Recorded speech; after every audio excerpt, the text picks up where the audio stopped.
Bir bağlayı belirlemek zorunda Piotr Safran.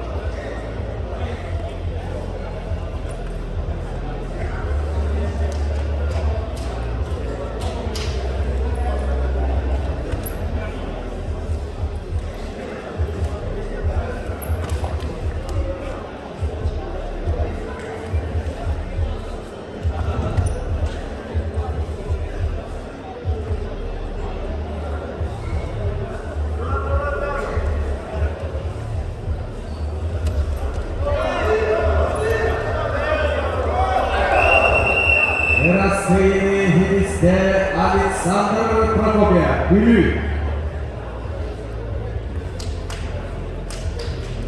Hatırgara Yılmaları Aysen Masaktıya, Orta Halına, Dekomuttan Gavril Sikte, Kanavas, Denemedenler Konstantin Hayat Tebeyi, Mürkun Giborat Kanavas.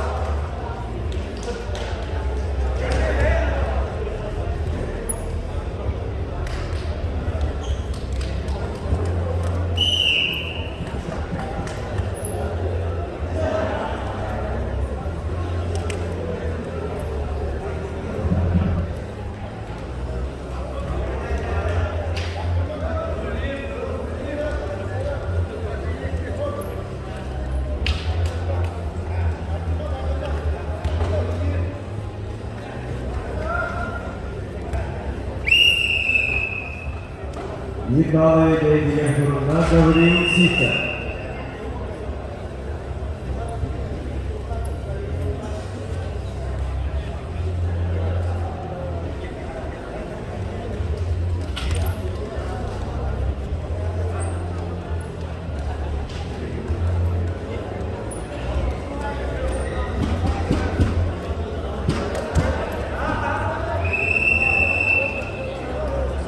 Bir bağlı belirlemek zorunda Gavril Sikte.